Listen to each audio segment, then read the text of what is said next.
The envelope trembled in Vanessa's dark hands as she stared at the two pink lines on the pregnancy test.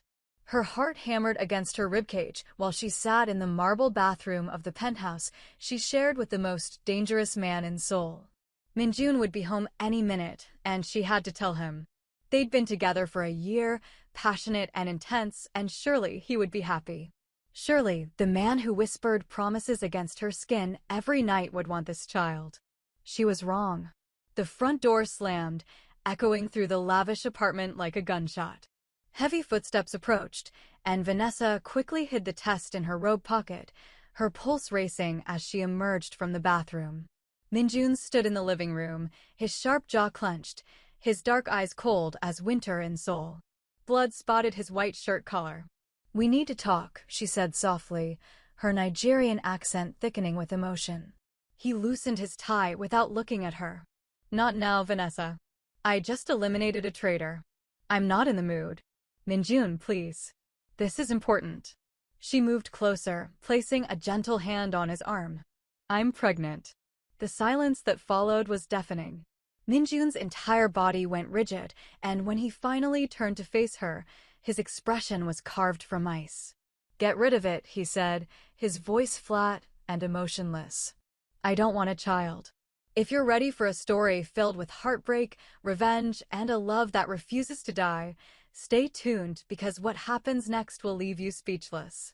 And don't forget to hit that subscribe button and turn on notifications because you won't want to miss what this boss does when he discovers the truth 3 years later." Vanessa felt the floor tilt beneath her feet. "What did you just say?" Minjun walked to the bar cart and poured himself whiskey, his movements precise and controlled. "You heard me clearly. I'm the head of the Min family. I have enemies everywhere. A child is a liability, a weakness I cannot afford." He downed the amber liquid in one gulp. "Schedule an appointment. I'll have my driver take you." Tears burned behind Vanessa's eyes, but she refused to let them fall. "Not yet. Minjun, this is our baby. Our child." He slammed the glass down, finally meeting her gaze with those beautiful, cruel eyes that had once looked at her with something resembling love. "There is no R in my world, Vanessa. There's only power and survival. That thing inside you threatens both." He straightened his cufflinks. "You knew what I was when you came into my bed. Don't act surprised that I'm not some romantic fool ready to play family." "That thing." Vanessa's voice broke. "How can you call our child a thing?" "Because that's all it is right now. A cluster of cells that will become a target the moment it draws breath." Minjun's tone softened just slightly, which somehow made it worse. "I'm protecting you, Vanessa. You're African, already an outsider in this world. Do you think my enemies won't use a mixed child against me?" "Against you. So this is about shame?" Anger began to replace her shock.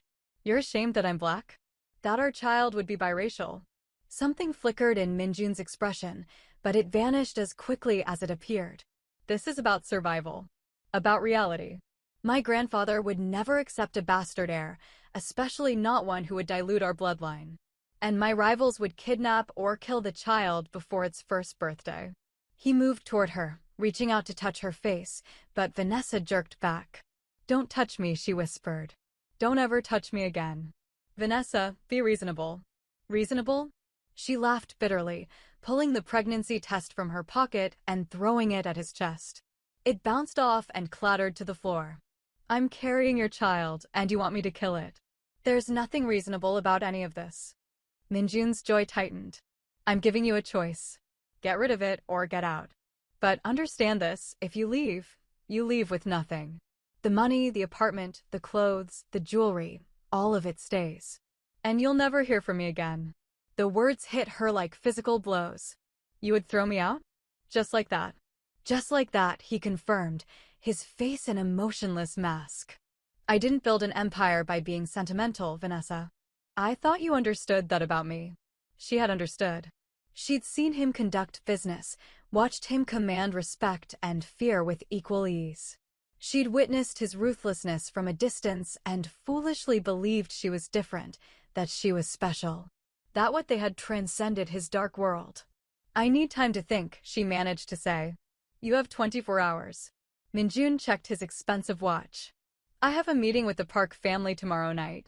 When I return, you'll either have an appointment scheduled or you'll be gone. Choose wisely." He walked past her toward the bedroom, leaving her standing alone in the living room with her shattered dreams scattered around her feet like broken glass. Vanessa waited until she heard the shower running before she let herself cry, great heaving sobs that shook her entire body. But even as she cried, her mind was working, planning. If Minjun wanted her gone, she would leave. But she would do it on her own terms. The next morning, while Minjun conducted business in his study, Vanessa moved with quiet purpose. She'd learned early in their relationship where he kept his emergency cash, at least $100,000 in various currencies hidden in a false bottom drawer in his office closet. She took half, enough to start over, but not enough that he'd hunt her down for theft. Probably. She also grabbed a few pieces of jewelry he'd given her, things she could sell if necessary. Her best friend Kaya arrived within the hour, her Korean-American face tight with worry. "Girl, are you absolutely sure about this? Minjun is not someone you run from. He has connections everywhere." "He told me to get rid of my baby or get out," Vanessa said, stuffing clothes into a suitcase. "I'm just doing what he asked. Besides, he said he'd never contact me again. I'm taking him at his word." Kaya helped her pack, glancing nervously at the door. "Where will you go?" "Seoul is his city. Korea is his country. I have a cousin in Lagos. I'll stay there until I figure things out." Vanessa paused, pressing a hand to her still flat stomach. "I just need to disappear completely. What if he changes his mind? What if he comes looking for you?" Vanessa's laugh was hollow. "You didn't see his eyes, Kaya. There was nothing there. No love, no regret. Just cold calculation. I was convenient, exotic, good in bed. But I was never going to be the mother of his children." She zipped the suitcase closed. "I'm saving us both the trouble of prolonging the inevitable." They left before Minjun emerged from his study. Vanessa took one last look at the penthouse that had been her home for a year, at the life she'd thought she was building, and walked away without looking back. 3 days later, she was in Lagos, surrounded by the familiar chaos of the city she'd left behind to chase dreams in Seoul. Her cousin Chioma welcomed her with open arms and no judgment, setting her up in a small apartment and asking no questions. "When you're ready to talk, I'm here," Chioma said simply. "Until then, you're safe." Safe. Vanessa hadn't felt safe since she saw those 2 pink lines. The months passed in a blur of morning sickness, doctor's appointments, and learning to breathe again. She found work teaching English online, enough to support herself without touching Minjun's money more than necessary. She wanted to owe him nothing. But late at night, when the babies, yes, twins the ultrasound had revealed, kicked inside her, she thought about him. Wondered if he ever thought about her. Wondered if he felt any regret at all. He didn't. Or so she told herself. What Vanessa didn't know was that Minjun had returned to an empty penthouse that night, read the note she'd left, a simple goodbye on expensive stationery, and felt something crack in the ice around his heart. But pride and power were demanding masters, and Minjun served them both faithfully. He told himself she'd made her choice. He told himself it was better this way. He almost believed it. 3 years later, Seoul gleamed under summer sunshine as Minjun stepped out of his black Mercedes, his security detail flanking him like shadows. He'd agreed to this charity gala under pressure from his grandfather, who insisted the Min family needed to improve its public image. Minjun found the whole affair tedious, but he played his part, the respectable businessman hiding the ruthless crime lord beneath expensive tailoring. The gala was held in one of Seoul's most prestigious hotels, filled with Korea's elite and a smattering of international guests. Minjun worked the room with practiced ease, shaking hands and making small talk while his mind catalogued threats and opportunities. Then he saw her. Vanessa stood near the silent auction tables, and Minjun's world stopped spinning. She wore a green dress that hugged curves that were fuller than he remembered, her dark skin glowing against the emerald fabric. Her hair, once straightened to fit Korean beauty standards, now fell in natural curls around her shoulders. She was laughing at something someone said, and the sound carried across the room like a melody he'd forgotten he knew. But it wasn't just Vanessa that made his blood run cold. Two children clung to her sides, a boy and a girl, roughly 3 years old if he had to guess. The boy had Vanessa's warm brown skin and his mother's smile. The girl was lighter, her features a perfect blend of African and Asian heritage. And when she turned her head, Minjun saw his own eyes staring back at him from that tiny face. His daughter. His son. The children he'd told Vanessa to destroy. "Mr. Min, are you all right?" His assistant, Jay, appeared at his elbow. "You look like you've seen a ghost." Minjun couldn't speak. Couldn't breathe. He watched as Vanessa crouched down to adjust the little girl's dress, watched as the boy tugged on his mother's hand, pointing excitedly at the chocolate fountain. A man approached them, tall and handsome, placing a familiar hand on Vanessa's lower back. She smiled at him, that same smile she used to give Minjun, and something violent and possessive roared to life in his chest. "Find out everything about that woman," Minjun ordered, his voice deadly quiet. "The woman in green. Who she's with, why she's here, where she's staying. Everything." Jay followed his gaze and nodded, disappearing into the crowd. Minjun forced himself to turn away, to continue his networking, but his eyes kept drifting back to Vanessa and the children. His children. The reality of it hit him like a bullet to the chest. She'd kept them. She'd left him, disappeared without a trace, and raised his children alone. The betrayal burned, but underneath it was something else, something that felt dangerously close to regret. Vanessa felt eyes on her before she saw him. It was the same sensation she'd experienced for a year in Seoul, that prickling awareness that meant Minjun was watching her.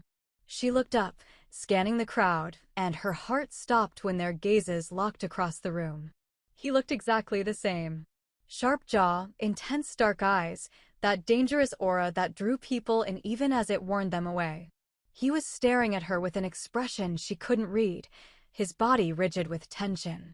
"Mommy, I want chocolate," her son, Jaden, tugged at her hand, oblivious to the drama unfolding. "Me too," his twin sister, Mia, chimed in. "In a minute, babies," Vanessa managed to say, her voice shaking. She turned to her companion, David, a fellow teacher she'd been casually dating.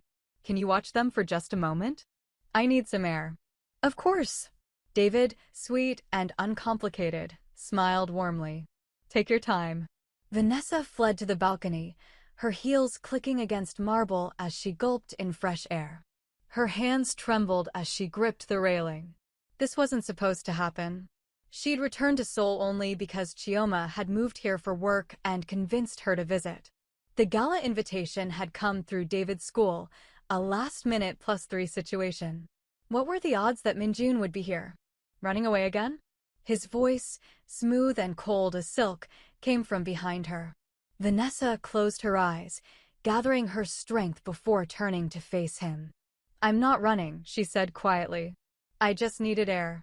Minjun stepped onto the balcony, and suddenly the spacious area felt suffocatingly small. He'd gotten bigger somehow, his shoulders broader, his presence even more commanding. "You're good at that, aren't you?" Needing air, needing space, needing to disappear completely without a word. Without a word? Anger spiked through her fear. "I left you a note." "Goodbye," he quoted, his jaw clenched. "Very thorough."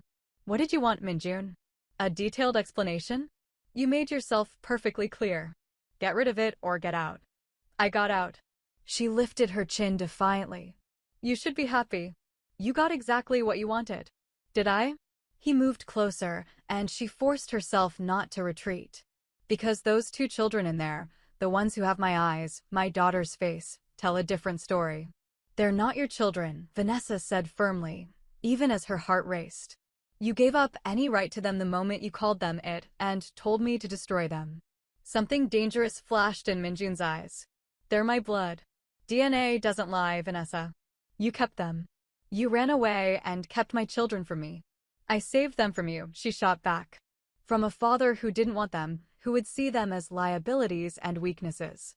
I gave them love, stability, safety, everything you said you couldn't provide. You had no right to make that choice alone. And you had no right to demand I abort them." Vanessa's voice rose, years of pain and anger erupting. "You looked at me, pregnant with your children, and felt nothing. Nothing but inconvenience. So forgive me if I don't think you're entitled to father's rights now. Minjun grabbed her wrist, not hard enough to hurt, but firm enough to hold her in place. I want a DNA test. Go to hell. I want to meet them properly. I want to know their names, their birthdays, everything you've stolen from me. Stolen. Vanessa laughed bitterly, trying to pull free. You threw us away like garbage, Minjun. I didn't steal anything. I salvaged what I could from the wreckage you created. Their names, Vanessa. His grip tightened slightly, his face inches from hers. Tell me their names. She could smell his cologne, the same scent that used to cling to her skin after nights tangled in his sheets. God, she hated that her body still remembered, still responded to his proximity. Jaden and Mia, she whispered. The boy is Jaden. The girl is Mia. They're 3 years old, and they're happy, and they don't need you disrupting their lives. Jaden and Mia, he repeated, something softening in his expression. My children. My children, Vanessa corrected, finally yanking her wrist free. I've been their mother for 3 years. I was there for every kick, every sleepless night, every first. You are nothing. You are nothing to them. The words landed like intended blows, and she saw Minjun flinch almost imperceptibly. Good. She wanted him to hurt the way she'd hurt. That changes now, Minjun said, his voice dropping to that dangerous tone she remembered from his business dealings. I will know my children, Vanessa. You can cooperate, or I can make your life very difficult. Your choice. Are you threatening me? She stepped closer, fury overriding caution. Because I'm not that naive girl anymore, Minjun. I'm not impressed by your money or your power. I'm a mother now, and I will protect my children from anything and anyone, including you. For a long moment, they stood toe-to-toe, neither willing to back down. Then Minjun's phone buzzed, breaking the spell. He glanced at it, his expression darkening. This isn't over, he said simply. I'll be in touch. Don't bother. He paused at the balcony door, looking back at her with those intense eyes. I will claim what's mine, Vanessa. That's not a threat. That's a promise. Then he was gone, leaving her alone with her racing heart and the terrible certainty that her carefully rebuilt life was about to crumble. Viewers, we're just getting started. Make sure you're subscribed because the revenge, the drama, the passion, it's all about to intensify. And trust me, you won't believe what Minjun does next. Vanessa returned to find David entertaining the twins, Mia sitting on his shoulders while Jaden showed him a toy car. The domestic scene should have warmed her heart, but all she felt was cold dread. Everything okay? David asked, setting Mia down carefully. Fine, Vanessa lied, forcing a smile. Actually, I'm not feeling well. Would you mind if we left early? Of course not. David, ever understanding, began gathering their things. Let's get you home. As they made their way to the exit, Vanessa felt eyes on her again. She glanced back to see Minjun standing with a group of businessmen, his gaze locked on her children with an intensity that made her blood run cold. He said something to the man beside him, never taking his eyes off Jaden and Mia. She hurried them out faster. The next morning, Vanessa was awakened by pounding on her hotel room door. Chioma had already left for work, and the twins were still sleeping in the adjoining room. Heart-hammering, she peered through the peephole to see a woman in a business suit holding a manila envelope. Delivery for Ms. Vanessa Okafor, the woman called. From Minjun. Vanessa's blood turned to ice, but she opened the door, keeping the chain latched. What is it? Mr. Min requests your presence for lunch today. The details are inside. The woman held up the envelope. He said to tell you it would be in your best interest to attend. And if I refuse? The woman's smile was professional and cold. Mr. Min was quite insistent that you understand this is not optional. He's prepared to pursue legal avenues if necessary. Vanessa snatched the envelope and slammed the door, her hands shaking as she tore it open. Inside was a note in Minjun's precise handwriting, an address for an upscale restaurant, a time, 1 p.m., and a single line that made her blood boil. Come alone, or my lawyers will ensure I take the children by force. We both know I have the resources to win any custody battle. Don't test me. Bastard, she hissed, crumpling the paper. But even as anger flooded her, fear followed close behind. He was right. Minjun had unlimited money, connections throughout Korea, and the ruthlessness to use every advantage. She was a single mother living on a teacher's salary in a country where she was still considered a foreigner. She had no choice.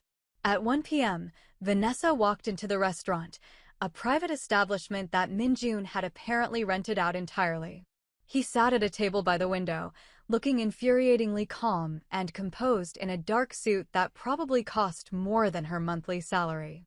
"Thank you for coming," he said as she approached, standing politely to pull out her chair. "As if you gave me a choice." Vanessa sat, refusing to touch the expensive place setting in front of her. "Threatening to take my children? Really, Minjun? That's low, even for you." "Our children," he corrected, sitting across from her. "And I prefer to think of it as motivation rather than threat. Call it whatever helps you sleep at night." A waiter appeared with wine, but Vanessa waved it away, asking for water instead. Minjun dismissed the staff with a gesture, leaving them alone in the elegant space. "I've had my people investigate," he began without preamble. "You've been living in Lagos for 3 years, working as an online English teacher. You returned to Seoul 2 weeks ago to visit your cousin Chioma. You're staying at the Riverside Hotel, room 412.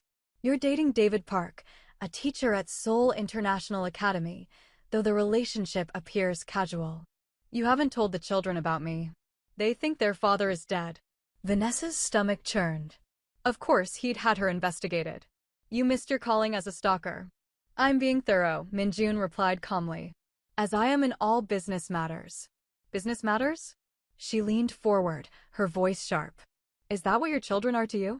Business?" "No." The word came out harder than she expected. "They're family. My blood. And I take care of what's mine. They were your blood 3 years ago too, but that didn't stop you from telling me to abort them." Minjun's jaw tightened, the first crack in his composure. "I made a mistake." The words hung in the air between them. Vanessa stared at him, shocked. "What did you just say?" "I made a mistake," he repeated, meeting her gaze directly. "I was wrong. I should have never said what I said, never given you that ultimatum. And I've regretted it every day since you left." "Regretted it?" Vanessa's laugh was bitter. "You have a funny way of showing regret, Minjun. You didn't call, didn't look for me, didn't do anything for 3 years. But now that you've accidentally discovered the children exist, suddenly you're full of remorse? Forgive me if I don't find that convincing." "I looked for you," Minjun said quietly. "I had my best people searching for months. You disappeared completely, like a ghost. No trace, no trail. I assumed you'd gone through with the abortion and couldn't face me afterwards. That you'd started a new life somewhere far from me. And that assumption made you feel better about yourself?" "No." His voice was raw. "It made me hate myself. Every day, I wondered if I destroyed the one real thing in my life for the sake of power and pride." Vanessa's throat tightened, but she refused to let him see her waver. "Pretty words. But words are cheap, Minjun. You proved that 3 years ago." He reached across the table, but she pulled back before he could touch her. Pain flashed across his face, there and gone in an instant. "I want to be part of their lives," he said. "I want to know them, provide for them, protect them. They don't need your protection. They have me. You're living in a hotel room, Vanessa. Working online classes. I can give them everything, the best schools, security, opportunities you could never afford on your own." The condescension in his tone ignited her fury. "They have what matters. Love, stability, a mother who wanted them from the very beginning. Your money can't buy that, and your power can't replicate it." "I'm not trying to replace you," Minjun said, his voice softening. "I'm asking for a chance to be their father. You gave up that chance. Then let me earn it back." He leaned forward, intensity burning in his dark eyes. "Give me time with them. Supervised, controlled, whatever you need to feel safe. But give me a chance, Vanessa. Please." The please shocked her. Minjun didn't beg, didn't plead. He commanded and expected obedience. But there was something in his expression now, something vulnerable and real beneath the powerful exterior. "Why?" she asked quietly. "Why now? Why do you suddenly care?" "Because I saw them," he admitted. "I saw my daughter's eyes, my son's smile, and I realized what I'd thrown away. What I'd lost because I was too afraid to be weak, too proud to admit I could want something beyond power. His hands clenched on the table. I've spent 3 years as the most powerful man in Seoul's underworld, and I've never felt emptier. And then I saw what could have been, what should have been, and I knew I had to try.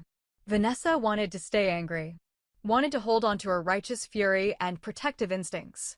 But beneath his polished exterior, she saw genuine anguish, and it shook her resolve. If I agree, she said slowly, and that's a massive if, there would be rules. Strict rules. Name them. You don't tell them you're their father. Not yet. We start slow. Maybe you're just a family friend. We see how they react to you, how you actually are with children before we blow up their entire world. Minjun nodded. Agreed. You don't try to buy their affection with expensive gifts.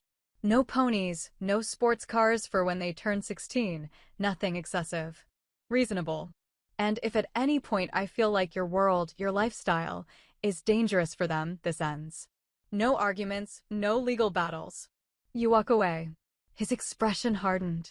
I can't promise that last one. I won't walk away from my children again, Vanessa. But I swear to you, I will never let my business touch them. They'll be protected, always. Your protection almost killed them before they were born. The words struck home, and Minjun flinched. I know. And I have to live with that. But I'm asking you to let me prove I'm different now. That fatherhood can change me the way I see it's changed you. Vanessa closed her eyes, warring with herself. Every instinct screamed not to trust him, to grab her children and run back to Lagos where they were safe from his complicated, dangerous world. But another part of her, the part that remembered loving him, that saw the twins ask about their father sometimes, wondered if maybe he deserved a chance. One afternoon, she finally said, "This Saturday. We'll go to the park, all of us, and you can spend time with them. But I'm there the whole time, and if I see anything I don't like, we're done." Understood. Understood. Minjun's relief was palpable. Thank you, Vanessa. You won't regret this. I already regret it, she muttered, standing. I'll text you the details. You don't have my number anymore. She pulled out her phone and rattled off his private number, the one she deleted from her contacts, but never forgot.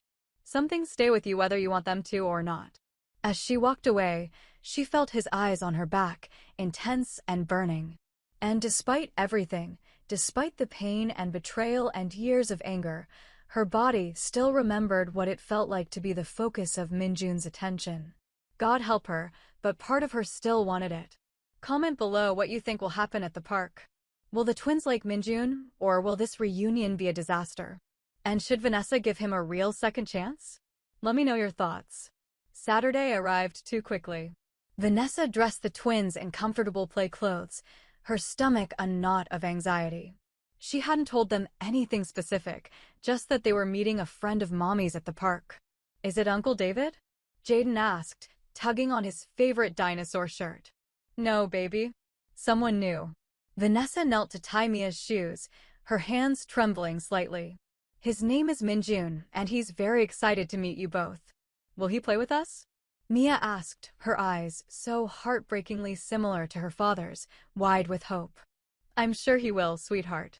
They arrived at the park to find Minjun already waiting by the fountain, looking distinctly out of place in designer casual wear that probably cost thousands.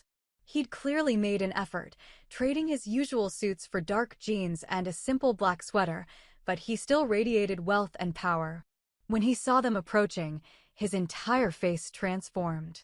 The cold mask dropped away, replaced by something raw and yearning as he stared at Jaden and Mia. Hi, he said, his voice rough. He crouched down to the twins' level. You must be Jaden and Mia. I'm Minjun. Your mom told me all about you. Jaden, ever bold, stepped forward. Do you like dinosaurs? A smile tugged at Minjun's lips. I think they're incredible. Which is your favorite? T-Rex because they're the strongest. Very good choice. Minjun glanced at Mia, who was hiding partially behind Vanessa's leg. And what do you like, Mia? Mia peeked out shyly. I like painting and dancing. She's very talented, Vanessa added softly, watching the interaction carefully. Minjun's expression softened impossibly further. I'd love to see your painting sometime, if that's okay. Mia nodded, warming up slightly. Okay. They started walking through the park, the twins running ahead to the playground while Vanessa and Minjun followed at a distance. She watched him watch them, saw the naked emotion on his face, and her heart clenched. "They're beautiful," he said quietly. "Perfect." "They are," Vanessa agreed. "And they're smart, funny, stubborn as hell. Wonder where they get that from." His lips quirked. "Thank you for this, Vanessa. I know it wasn't easy." "It's not for you," she said firmly. "It's for them. Every child deserves to know their father if that father is willing to actually be present." "I'm present," Minjun assured her. "I'm here, and I'm not going anywhere." They reached the playground, and Jaden immediately called out Minjun. "Push me on the swing." Something profound crossed Minjun's face, hearing his name called by his son. He looked at Vanessa, asking permission silently. She nodded, and he moved to the swings, carefully pushing Jaden higher and higher as the boy squealed with delight. "Higher! Higher! I don't want your mother to kill me on our first visit," Minjun laughed, the sound so genuine and warm that Vanessa almost didn't recognize it. When had she ever heard him laugh like that? Mia tugged on Vanessa's hand. "I want to swing too. Go ask Minjun, baby." Mia approached Minjun shyly, and when she asked, he immediately lifted her into the swing beside her brother, carefully adjusting the chains to her height. Soon both twins were laughing, competing to see who could go higher, and Minjun was caught between them, giving them equal attention with a natural ease Vanessa hadn't expected. "You're a natural," she said when he finally stepped back, letting them swing on their own. "I'm terrified," he admitted quietly. "I don't know what I'm doing. What if I mess this up?" "You will mess up," Vanessa said honestly. "All parents do. The difference is whether you care enough to do better next time." He turned to her, and the intensity in his gaze made her breath catch. "I care, Vanessa. More than I thought possible. I look at them, and I feel things I've never felt before. It's terrifying and incredible all at once." "That's parenthood," she whispered. "Mommy, Minjun, watch me," Jaden called, now climbing on the monkey bars.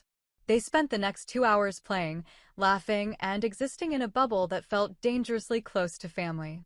Minjun bought them ice cream from a vendor, carried Mia on his shoulders when she got tired, and listened with genuine interest as Jaden explained an elaborate story about dinosaurs fighting robots. But reality intruded when Minjun's phone buzzed. He checked it, and his expression darkened instantly. "I have to take this," he said apologetically. "Business." He stepped away, and Vanessa watched his body language change, becoming hard and cold as he spoke rapid Korean into the phone. This was the Minjun she knew, the dangerous man who controlled Seoul's underworld from the shadows. When he returned, the warmth in his eyes had cooled slightly. "I'm sorry, but I need to handle something. Can we do this again?"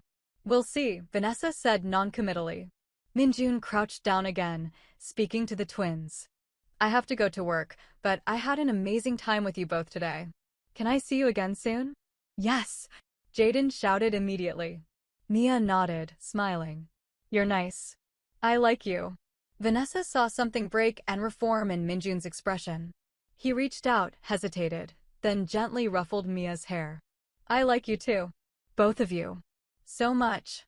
As they walked back to Vanessa's car, Minjun caught her arm gently. "Tomorrow. Dinner, the 4 of us. Please." "Minjun, we agreed to take this slow." "I know, but I can't stop now. Every moment away from them feels like wasted time." His grip tightened slightly. "I've already lost 3 years. Don't make me lose more." Against her better judgment, Vanessa found herself nodding. "Dinner. Somewhere casual, child-friendly. I'll arrange everything." He released her arm but didn't step back.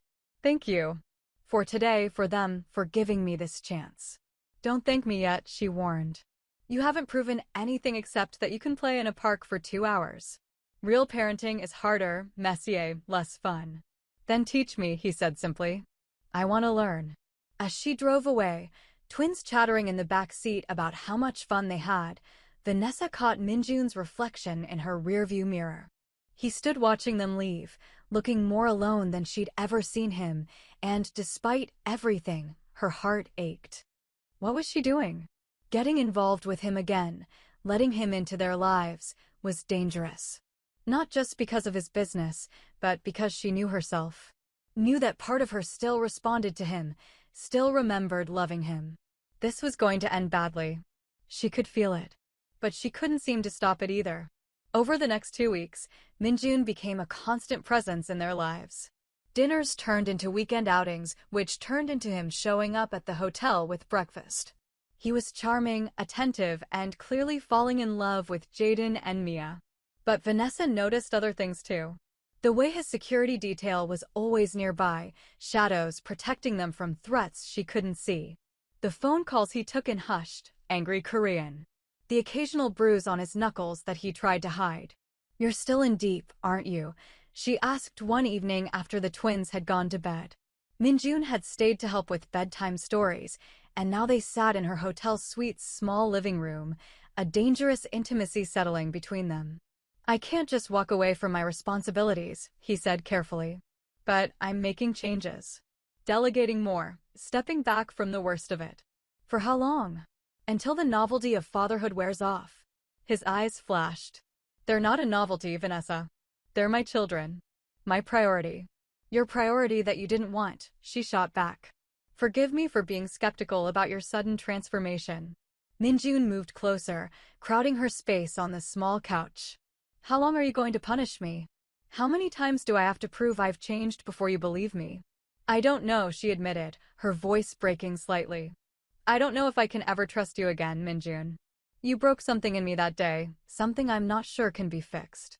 His hand came up to cup her face, thumb brushing her cheek with devastating gentleness.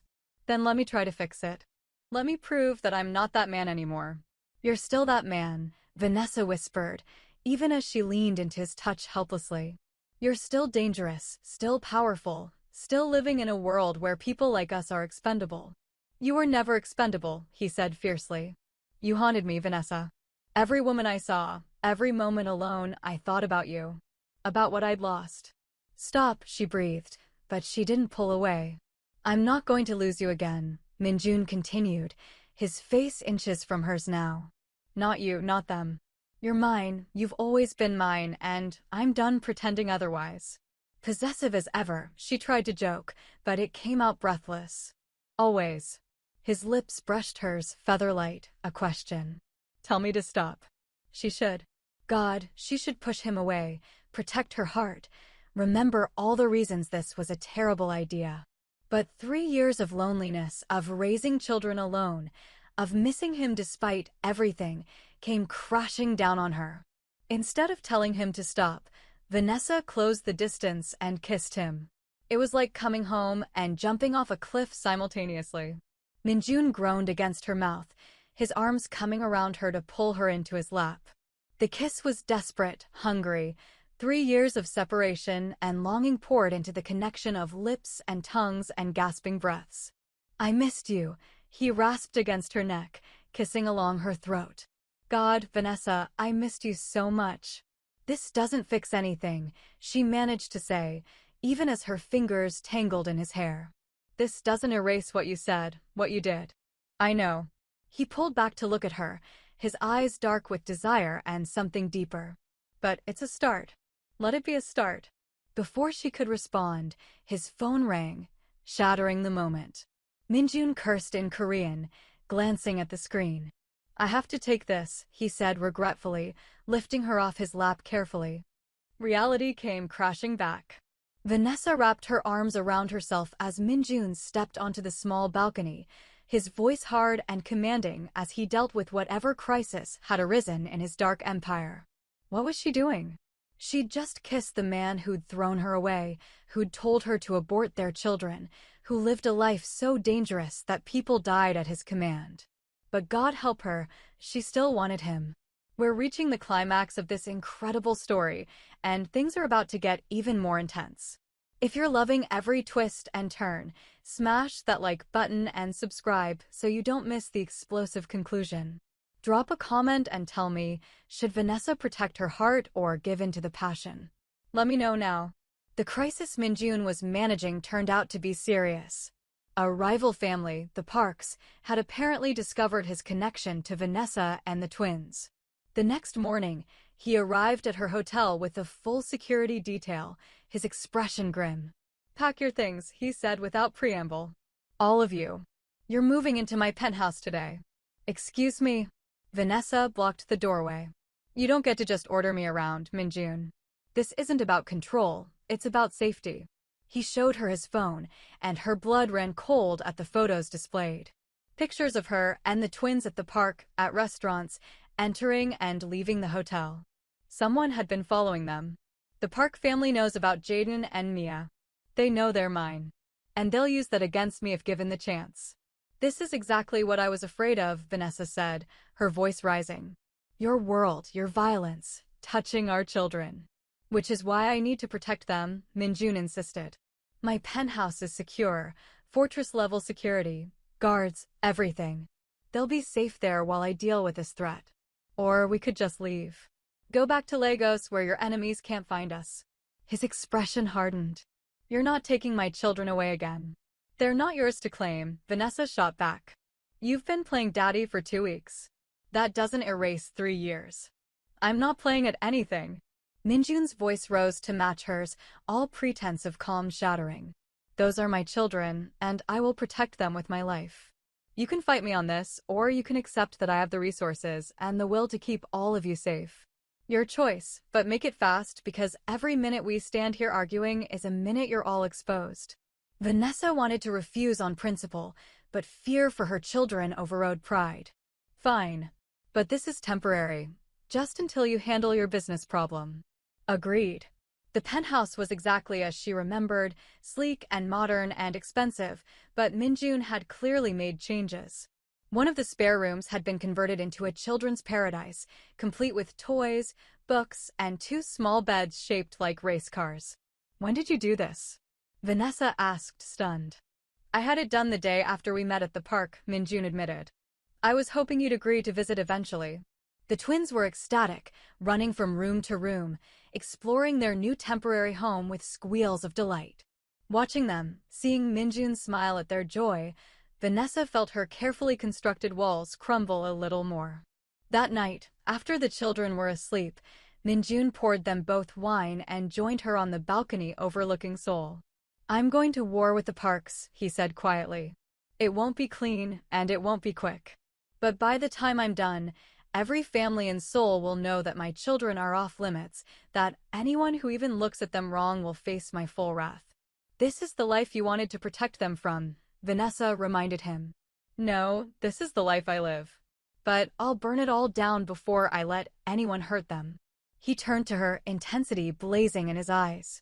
"Or you, Minjun." "I love you," he said, the words stopping her heart. "I've loved you since the day you first smiled at me in that bar, all confident and beautiful and unlike anyone I'd ever met. I loved you when you lived with me, when you left me, every day in between. And I love you now, even though I know I don't deserve you." Tears burned in Vanessa's eyes. "You told me to get rid of our children." "I know." His voice broke. "And I'll regret those words until the day I die. But I'm begging you, Vanessa, give me a chance to make it right. To be the man you needed 3 years ago, the father our children deserve, the partner you can trust." "I don't know if I can trust you," she whispered. "Then let me earn it." He took her hands, holding them gently. "Every day, for the rest of my life if that's what it takes. I'll prove that I've changed, that we can work." Before she could respond, an explosion rocked the building. Minjun immediately covered her body with his, pushing her down as glass shattered around them. Alarms blared and security rushed onto the balcony. "Get them to the safe room," Minjun barked, pulling Vanessa to her feet.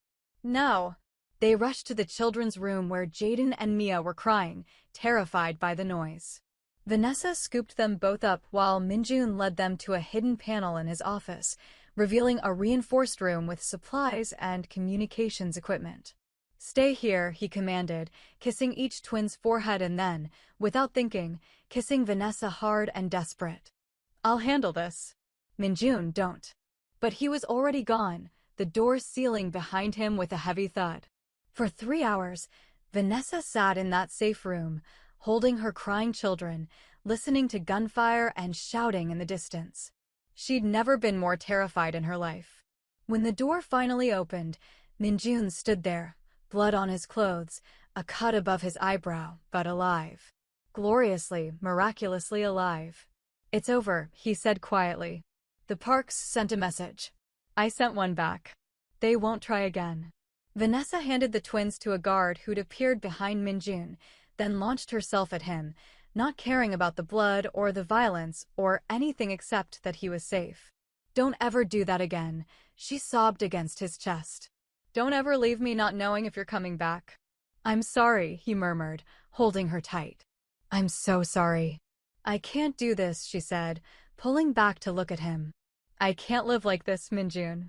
Always afraid, always looking over my shoulder, wondering if today's the day your enemies hurt my babies." "Our babies," he corrected gently. "And you won't have to. I'm out." "What?" "I'm out," he repeated, louder. "I'm stepping down, transitioning control to my cousin.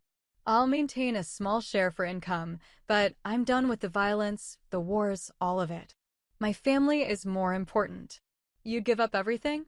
Vanessa asked, searching his face for lies. "I already lost everything once when I let you go," Minjun said simply. "I won't make that mistake again. You, Jaden, Mia, you're everything now. The rest is just noise." She kissed him then, pouring 3 years of pain and love and hope into it. When they finally broke apart, both breathing hard, Minjun rested his forehead against hers. "Come home," he whispered. "Really home. Marry me, let me be the father I should have been from the start, the partner you deserve. Give me forever to make up for the time I wasted." "That's a long time," Vanessa said, smiling through tears. "Not long enough," he replied. "I'll need at least 2 lifetimes to worship you properly." Always so dramatic. "You love it." And God help her, she did. She loved him, despite everything, because of everything. Because people could change, because love could be stronger than pride, because the man holding her had proven he would burn down his entire world for her and their children. "Yes," she said softly. "Yes to coming home. Yes to being a family. Yes to giving you the chance to make this right. Yes to marrying me," he pushed, hope blazing in his eyes. She pretended to think about it, then smiled. "Yes to that too. But I'm keeping my last name. I wouldn't expect anything less." He kissed her again, softer this time, a promise of the future they'd build together. From the doorway, a small voice piped up. "Does this mean Minjun is staying?" They broke apart to find Jaden and Mia peeking into the room, the guard looking apologetic behind them. "I tried to keep them back, boss, but—" "It's fine," Minjun said, kneeling down with his arms open. The twins rushed into his embrace, and he held them close, his eyes suspiciously wet. "How would you two feel if I stayed forever? If I was more than just Mommy's friend?" "Like what?" Mia asked. Vanessa knelt beside them, completing their circle. "Like your daddy. Would you like that?" The twins looked at each other, having one of those silent conversations only siblings could manage, then turned back with identical smiles. "Yes," they shouted in unison. And just like that, the family that had been broken before it began was whole. 6 months later, Vanessa stood in a private garden in Seoul, wearing a dress that blended traditional Nigerian and Korean elements, preparing to marry the man who'd once broken her heart and then spent every day since putting it back together. Minjun had kept his promises. He'd stepped back from the dangerous aspects of his business, moved them all into a secure but warm family home, and devoted himself to being present. He was there for every bedtime story, every scraped knee, every moment of their daily lives. It hadn't been perfect. They'd fought, argued about his overprotectiveness and her stubbornness. But they'd also laughed, made love, built something real and lasting from the ashes of their painful past. "Ready?" Chioma asked, adjusting Vanessa's veil. "More than ready," Vanessa replied, watching through the window as Minjun stood at the altar, Jaden and Mia beside him as ring bearer and flower girl. The ceremony was small, just close friends and family, but it was perfect. And when Minjun lifted her veil to kiss her as his wife, Vanessa saw their entire future in his eyes: love, passion, partnership, and the family they'd almost lost, but fought to keep. "I love you," he whispered against her lips. My beautiful, stubborn, incredible wife. I love you too, she whispered back. My reformed, dramatic, surprisingly good father of a husband. He laughed, that genuine, warm sound she'd once thought she'd never hear again, and kissed her deeper as their children cheered and their guests applauded. It had been a long journey from that penthouse bathroom 3.5 years ago, from those devastating words that had shattered her world. But standing here now, Vanessa knew that some things were worth fighting for. That love could be messy and complicated and painful, but also transformative and healing and worth every risk. Minjun had told her to get rid of it, had rejected their children before they were born. But those same children, their beautiful twins, had been the catalyst that brought them back together, that proved people could change and grow and choose love over fear. As they walked back down the aisle together, a family at last, Vanessa caught Minjun's eye and smiled. He smiled back, that private smile just for her, and squeezed her hand 3 times, their secret code for I love you. And she knew, with absolute certainty, that she'd made the right choice. That forgiveness was possible, that second chances could work, and that their story, which had begun with such darkness, had found its light. The millionaire Korean Mafia CEO who once wanted no part of fatherhood now couldn't imagine life without his children. The woman who'd run away to protect her babies had found the courage to stay and fight for their family. And together, they'd built something beautiful from the broken pieces of their past, a love story for the ages, messy and real and absolutely perfect in its imperfection. Thank you so much for watching this incredible journey. If you loved this story, you absolutely have to subscribe to the channel because we have more amazing Afro-Korean romance stories coming your way. Hit that like button if this story gave you all the feels, and comment below telling me what other types of stories you want to see next. Should we do more CEO romance? More mafia drama? Let me know. And remember, love always finds a way, even when the journey is painful. I'll see you in the next story, and trust me, it's going to be just as emotional and romantic as this one. Until then, keep believing in second chances and happy endings.